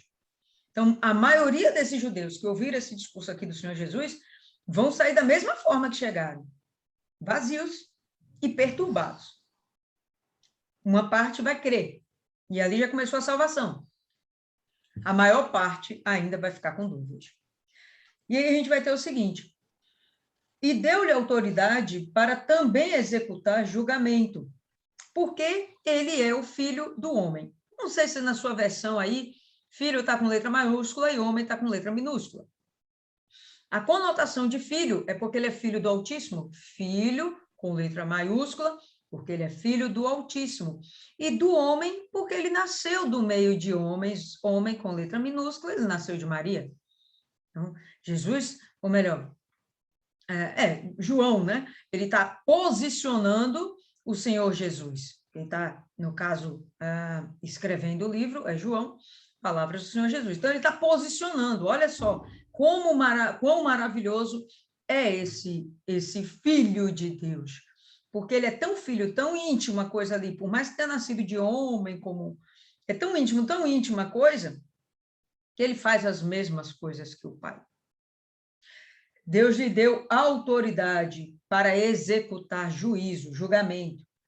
Não vos maravilheis disso, porque vem a hora em que todos os que estão nos sepulcros ouvirão a sua voz. Olha, ele primeiro falou da primeira morte ou vida, que seria justamente daquelas pessoas que morreram e vão ser ressuscitadas. Como eu coloquei aqui, por exemplo, Lázaro. Foi para o inferno, foi para o céu, foi julgado? Não, ele só ressuscitou, acabou. Lázaro ressuscitou, continuou andando ali, né, no mundo dos viventes. Vida que segue. Depois, a vida dele morreu? Morreu quanto tempo? Morreu de quê? Morreu salvo? A Bíblia não fala. O importante, o que interessava para a gente foi até ali. Lázaro foi ressuscitado pelo poder daquele que tem poder para dar vida, porque ele tem autoridade dada pelo próprio Deus. Aí aqui ele já vai falar, né, anteriormente, de outra morte, no verso 25. Vem a hora, é agora em que os mortos ouvirão o Filho de Deus, e os que a ouvirem, ouvirão a voz do Filho de Deus, e os que a ouvirem, viverão. Então, já são aqueles, como nós, um dia estivemos afastados de Deus, mas com vida, andando aqui por essa terra, comendo, bebendo, vivendo, mas não conhecíamos Jesus, recebemos a palavra, opa, agora a gente crê, ressuscitamos, porque andávamos em nossos pecados, andávamos como mortos, ressuscitamos. E agora ele vai falar da última morte, tá certo? Então, não vos maravilheis disso, porque vem a hora em que todos os que estão nos sepulcros, ou seja, morreram, ouvirão a sua voz, e sairão os que fizeram o bem para a ressurreição da vida, e os que fizeram o mal para a ressurreição da condenação, juízo final, as 3 mortes que eu falei. Entendeu? Então, só para a gente fechar aqui. Eu não posso fazer nada por mim mesmo, como eu ouço, eu julgo, e o meu juízo é justo, porque não busco a minha própria vontade, mas a vontade do meu Pai que me enviou, ou melhor, do Pai que me enviou, né? Então, mais uma vez, ele deixa claro, gente, essas ideias todas, né, essa criatividade toda, nem vem de mim, vem do meu Pai, vem de Deus, vem desse Deus que vocês já conhecem, que é o Criador de todas as coisas, e vocês vocês o respeitam como sendo o Criador de todas as coisas. Vocês o temem como sendo aquele que tem autoridade para tirar e dar vida. Lembra um momento em que Naamã pede ao rei dele, o rei da Síria, para escrever uma carta que ele ficou sabendo que em Israel tinha um homem de Deus que curava. E aí, o rei da Síria escreve uma carta, manda lá para o rei de Israel e fala, olha, cure o meu servo. Aí, nessa hora, velho, o rei de Israel fica malucado, fica perturbado, porque ele diz, por que ele vem procurar mim? Ele acha que, porventura, sou Deus, que tem o poder de dar e tirar vida. Então, o judeu tem essa compreensão de que Deus é quem dá e quem tira a vida. Ele fala, esse rei está querendo procurar confusão comigo, porque eu não vou curar o servo dele, porque eu não tenho autoridade em mim para isso, e ele vai procurar guerra comigo, na verdade é o que ele está procurando, e ponto, a gente vai se lascar. Mas, na verdade, acaba lá que Naamã vai encontrar com o homem de Deus, e ele vai receber a cura dele. Mas aonde eu quero chegar, o que eu quero dizer, esse texto em termos de quem dá vida, quem tira vida, para o judeu é muito, muito compreensível, é aceitável. Agora, a questão de vida após a morte, para o judeu isso já não é uma coisa muito clara. Eles não têm ainda muito bem essa compreensão. Se a gente for ver os patriarcas da fé, Abraão, o Isaque, o próprio Jacó, que afirmaram serem peregrinos aqui nessa terra, eles entendiam que tinha algo mais depois. Mas a maioria dos judeus, como eles se perderam ao longo do tempo da Torá, eles acabam se perdendo também da essência da palavra de Deus. Pessoal, se eu chegar e contar um caso aqui para vocês, né, eu falar, olha, né, imagina que eu seja Noé. Então, pessoal, o mundo antes do dilúvio estava uma corrupção só, uma perturbação, uma coisa triste. Então veio Deus e me deu a ideia, ou melhor, me deu uma ordem, eu tinha que construir uma arca, aquela coisa toda. Uma coisa é eu falando para vocês. Passaram-se 20 gerações. Como é que essa história vai ser contada? Será que da mesma forma? Então, muita coisa se perdeu. Então, vem Moisés e traz a lei escrita para que muita coisa mais não se perca. E vê os benditos dos judeus e acrescentam coisas. E, mais uma vez, a palavra original é perdida para os judeus. Se você hoje for conversar com um judeu, para ele tem muito mais peso o Talmud do que a Torá. Eu vou confessar para vocês que eu nem sabia disso. Para mim, a Torá, para eles, era o suprassumo, e é mentira, não é. O Talmud, para eles, é muito mais importante. A interpretação rabínica do texto sagrado é muito mais importante do que o próprio texto sagrado. Aonde eu quero chegar com isso? Muita coisa se perdeu. A ideia de salvação se perdeu. Estamos chegando no momento onde Jesus está tendo que falar a respeito dessas coisas e essas pessoas simplesmente não entendem. Por quê? Porque se perdeu. Sabe quando eles vão desenvolver isso? 2 séculos depois, através dos rabinos. E sabe como eles vão desenvolver esse entendimento de vida após a morte? Quando eles vão perceber que Deus vem para dar abundância de vida. Estou falando de Jesus com a promessa dele em 10:10, não, João 10:10. Estou falando dele dizer, de Deus ser aquele que é o justo juiz, justo, e permitir que aqui nessa vida o justo se saia bem, ou melhor, o ímpio se saia bem e o justo se dê mal. O justo acaba morrendo em desgraça e o ímpio acaba vivendo bem. Como é que eles têm essa consciência de que tem vida após a morte? Não faz sentido. Se Deus é tão justo, então a recompensa da nossa justiça aqui na Terra vai ser adquirida após a morte, em uma outra vida.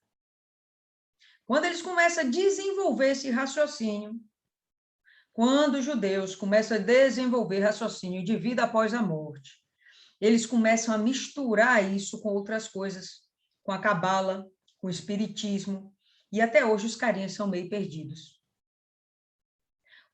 O entendimento que nós temos hoje de vida após a morte, o que a gente está vendo aqui em João, lendo esse texto, as 3 mortes de João, eles não conseguiam compreender. Para eles era grego não, que eles entendiam grego, para eles era mandarim. Que mandarim ninguém entende, né? Só quem nasceu lá naquela terra. Então, quando ele vem falando sobre essas coisas, são coisas absolutamente novas para eles, e o que Jesus está fazendo é justamente um alerta. Olha, estou falando da salvação da vida de vocês, da alma de vocês, porque depois daqui vai ter vida após a morte. Se você acreditar em mim agora, você vai ter uma vida eterna. Você, seu corpo, ainda que morra, você vai viver. Eles não tinham esse entendimento. E para eles absorverem isso, deu um pouquinho de trabalho. Tanto é que foi necessário, em Hebreus, o autor de Hebreus chegar e falar, nossa, que o livro de Hebreus foi escrito para Hebreus, por isso o título é Hebreus. Nossa, como vocês são fraquinhos das ideias. Como vocês são fraquinhos. Porque a gente tem uma coisa profunda, como os diálogos do Senhor Jesus, e vocês não conseguiram absorver isso.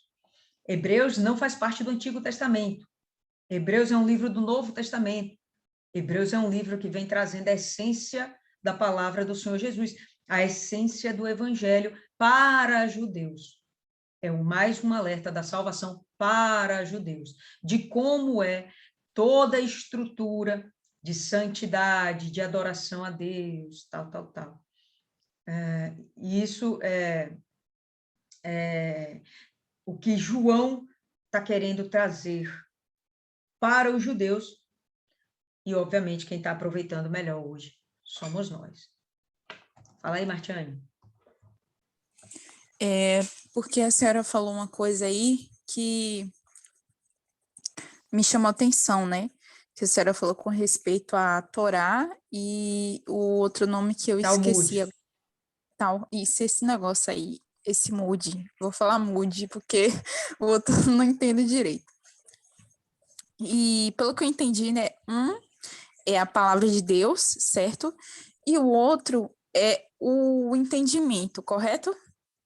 Isso. Isso. E aí, na Sem hora te interromper, já te interrompendo. Por exemplo, nós temos o Apocalipse, e a gente tem agora o Bispo Renato com o livro Essa Terra Vai Pegar Fogo. O que é o livro Essa Terra Vai Pegar Fogo? Interpretação do Apocalipse. O que é mais valioso para você? O Apocalipse, a carta de Apocalipse, ou Essa Terra Vai Pegar Fogo? Obviamente, Apocalipse é muito mais importante. Essa Terra Vai Pegar Fogo é a interpretação do Bispo Renato. E se ele errou alguma coisa? Não sei, não sabemos. Até agora eu não li o livro, mas vou ler quando a gente chegar lá perto de estudar Apocalipse. Né? Quando isso acontecer, eu vou usar como base, não o entendimento do meu bispo, vou usar como base a minha palavra que Deus me deu, Apocalipse, a Bíblia. Eu vou abrir lá e vou pegar lá os 22 capítulos de Apocalipse, eu vou esmiuçar aquilo lá. Mas o livro do bispo vai me servir talvez como um guia, mas necessariamente não é a verdade. Para os judeus, a Torá deixa de ser a verdade e eles passam a apreciar muito mais o Talmud, a considerar, a reverenciar muito mais o Talmud. Pode continuar. É engraçado que a senhora falou quase exatamente o que eu ia falar, né? O que me veio à mente. Porque, na verdade, o que eu lembrei foi da Bíblia do Bispo Macedo, né? Porque eu não sei, toda que tem já percebeu, né? Tem a Bíblia normal e embaixo vem as meditações, né? As anotações do bispo, né? O que o bispo meditou e ele teve a compreensão. E o que é que acontece? Eu achei relevante trazer isso para cá, porque a gente vê, né, que muitas pessoas acompanham o bispo, seguem o bispo na rede social e tal, admiram o bispo e isso e aquilo. Só que, tirando por mim, né, estou dando um exemplo e contando uma realidade. O que é que acontece? Antes eu tinha a mania de, quando eu ia meditar, né, aqui nessa palavra do bispo, na Bíblia, eu lia a Bíblia, meditava na Bíblia, e logo depois eu ia ler o que o bispo entendeu. Só que eu percebi que isso não estava exatamente sendo uma meditação. Por quê? Porque eu não estava pensando, eu estava lendo, tentando meditar, certo? Mas depois eu ia ler o pensamento do bispo a respeito daquilo. E eu vi que aquilo não é que seja errado, não estou falando que está errado quem faz isso, certo? O pastor até explicou que o bispo ele deixou aqui essas anotações quando surgirem dúvidas no caso, eu li isso aqui, mas eu não entendi isso aqui. Aí a pessoa tira aquele momento, tenta pensar, né? Pensa, reflete, o que Deus quer falar com isso? Quando ela não entende de fato, aí ela vai lá nas anotações do bispo, deixa eu ver o que aqui está falando aqui com respeito a isso. E eu vi que quando eu fui fazendo isso, foi me acrescentando muito mais, porque quando eu estava lendo a Bíblia, porque eu gosto muito de quando eu estou meditando, eu medito e depois eu faço uma oração em cima daquilo que eu meditei. Exemplo, se está escrito lá, deixa eu ver, sobre... Deixa eu ver uma palavra aqui. Resistiu o diabo, sujeitai-vos a Deus, resistiu o diabo e ele fugirá de vós. Exemplo, eu meditei nessa palavra. Depois, quando eu termino, eu gosto de falar assim, meu Deus, sei lá, me ensina a me sujeitar ao Senhor, no que é que eu estou falhando? Será que eu estou resistindo ao diabo? Será que eu estou dando mole? Entendeu? Eu faço a minha oração em cima daquele versículo, né? Mas quando eu estava meditando, o que era que eu fazia? Não, deixa eu ver o que o bispo escreveu aqui sobre isso. Aí o bispo parará, parará, parará. Depois, quando terminava de ler, às vezes eu ficava com a palavra do bispo, mas acabava que nem fazia aquela oração, porque às vezes Deus falou uma coisa comigo no versículo, e aí, poxa, eu deixei aquilo passar, eu não orei logo, e aí eu fui ler a meditação do bispo. Não que seja pecado, eu não estou dizendo nada disso, mas eu estou querendo dizer assim que eu tive mais proveito quando eu comecei, como se diz, andar sozinha, né? Dar meus próprios passos, ao invés de ter aquele suporte, aquela coisa. Tudo bem, a gente pode ter sim, a gente pode procurar, a gente pode buscar quando a gente não conseguir resolver só com Deus. Se eu sei que eu tenho Jesus, né? É muito, muito melhor eu chegar e falar assim, meu Deus, o que significa isso? Eu estava até na reunião, o pastor estava lá pregando, e eu não sei se vocês têm isso, né? Às vezes dá um reverter assim daquilo que o pastor falar, você dentro de você. Mas como é que eu posso fazer isso? Isso acontece direto comigo, né? Aí o pastor tá falando assim, você tem que olhar para Jesus. Aí eu falando comigo mesma, meu Deus, como é que eu vou olhar para o Senhor? Me ensina a olhar para o Senhor. Como é que eu vou olhar para Jesus? O que é olhar para Jesus? Eu podia muito bem, no término da reunião, chegar para o pastor, vem cá, me tirei uma dúvida. Como é que eu olho para Jesus? Ele ia me responder. Ele ia me responder, né? Calmamente, com paciência, talvez ia dar na minha cabeça depois. Mas não era mais vantagem eu chegar e falar com Jesus mesmo, meu Jesus, como é que eu posso olhar para o Senhor? Eu tenho certeza que Jesus, ele vai bater na tecla, assim, do que ele realmente quer, do que o pastor.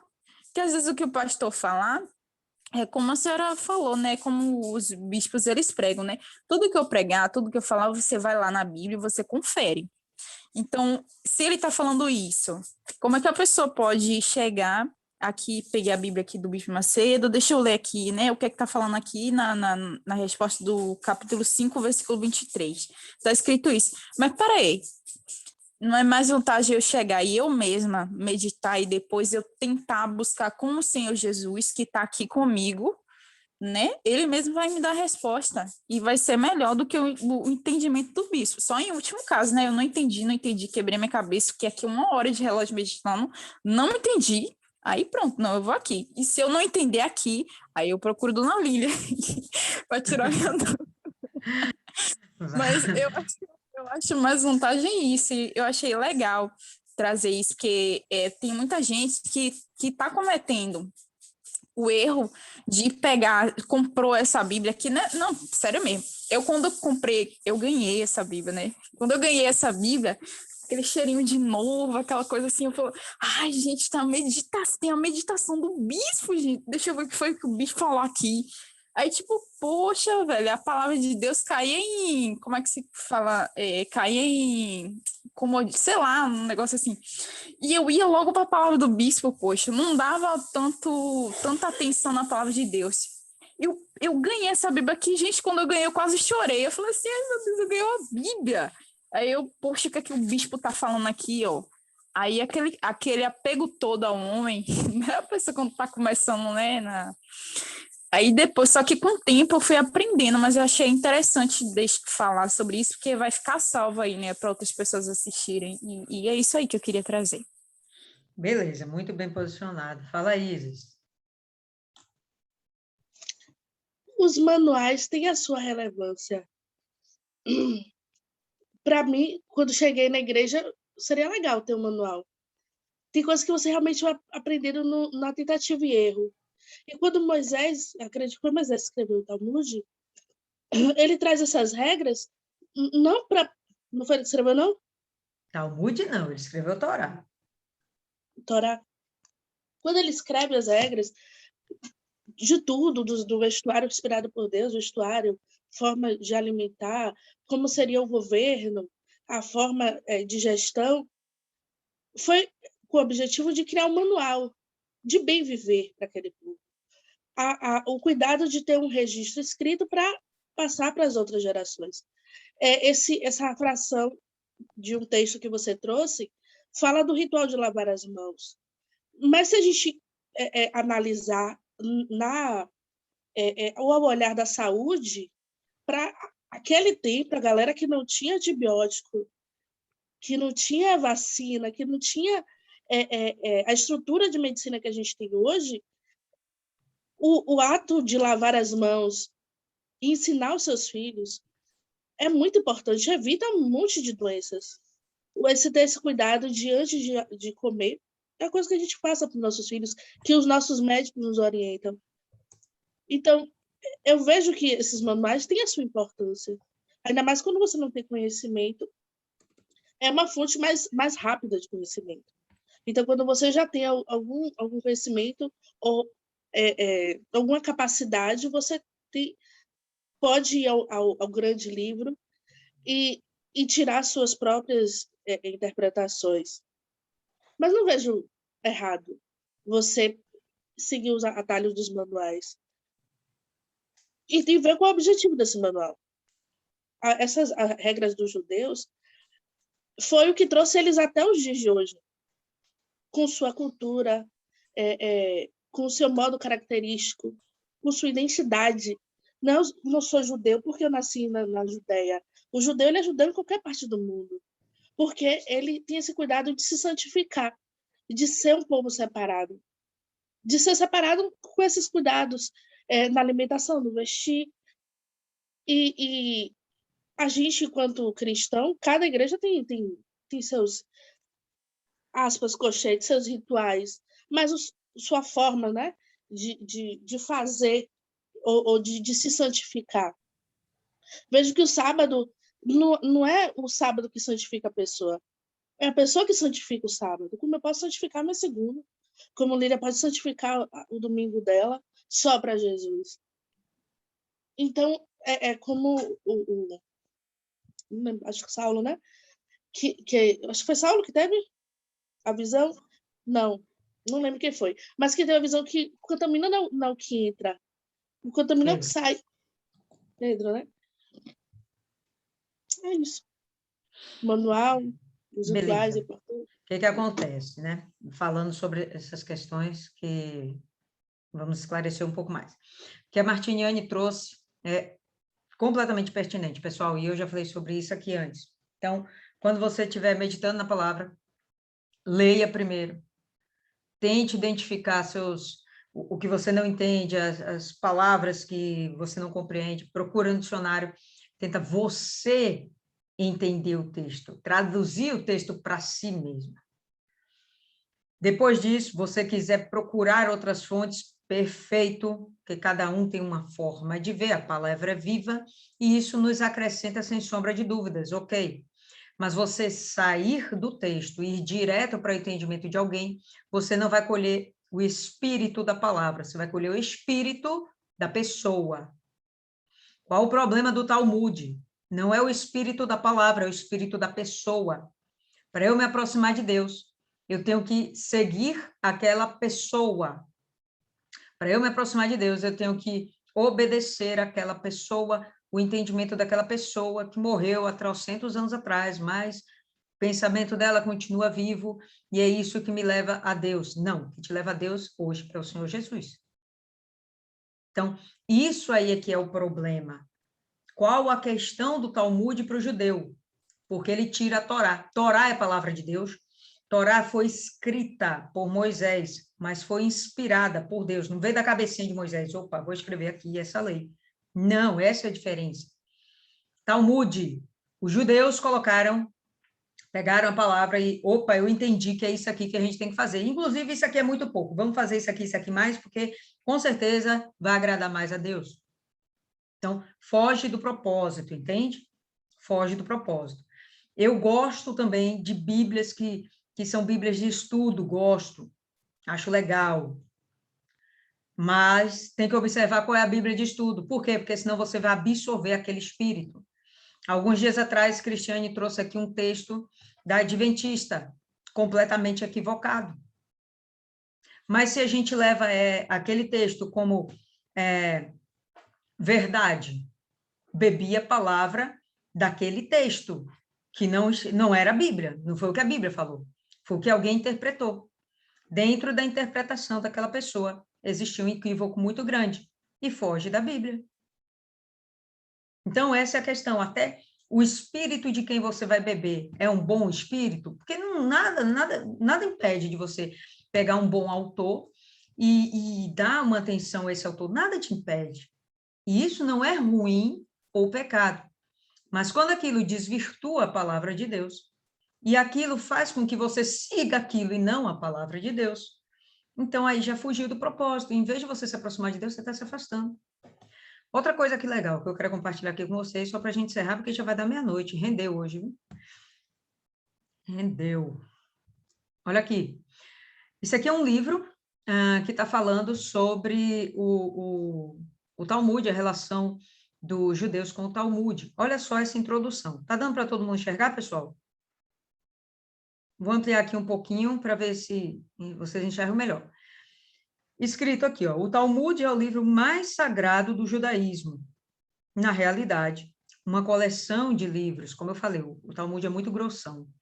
Sua autoridade toma precedência sobre o Antigo Testamento no judaísmo. Então, ele já começou a ser escrito antes mesmo do Antigo Testamento.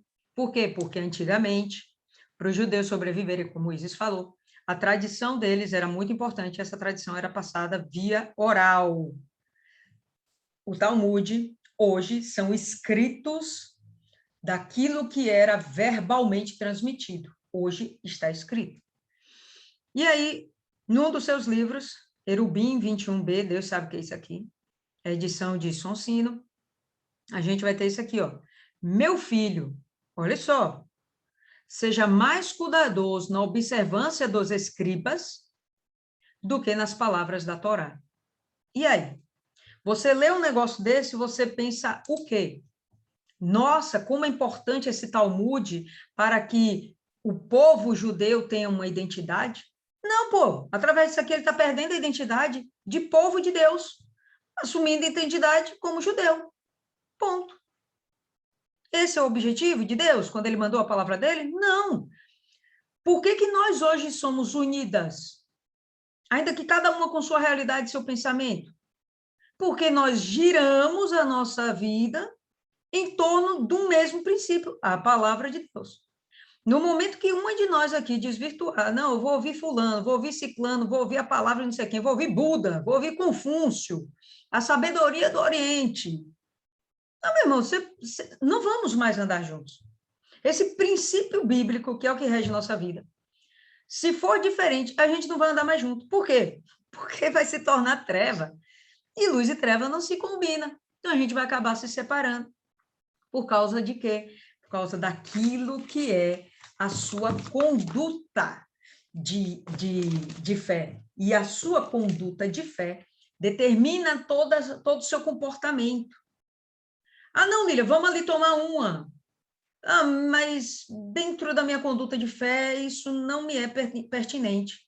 Ah, mas na minha está liberado. Inclusive, a gente toma uma quando a gente está fazendo as nossas programações religiosas. A gente não vai andar mais junto. Tá dando para entender? É um exemplo, pessoal. Tá certo? Então, isso aqui, estou mostrando para vocês, é o Talmud. Tá? E a gente vai ver aqui outras coisas Deixa eu ver essa daqui. O problema... não, isso aqui já não é o Talmud, esquece. Isso daí eu não vou ler, não.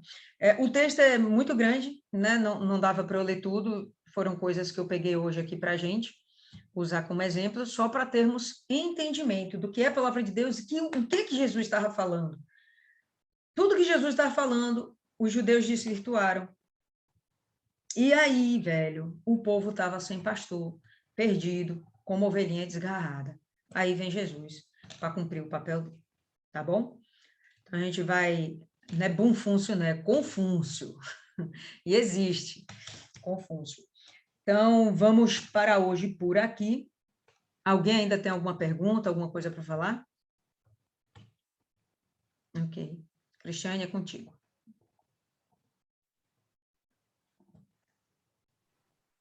Então tá, meninas, vamos orar. A Cris está aí, ela poderia orar, né? Já que hoje fui eu, Cris, aí a Cris ora, né? Finaliza. Beleza, ora aí, Cristiane.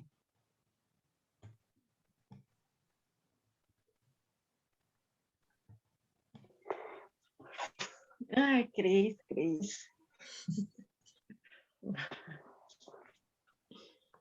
Senhor Deus, meu Pai, e já em tua presença, meu Senhor Jesus, eu quero te agradecer, meu Pai, por esse momento, meu Senhor Jesus, por essa meditação, com a certeza de que aprendemos muito hoje, meu Deus.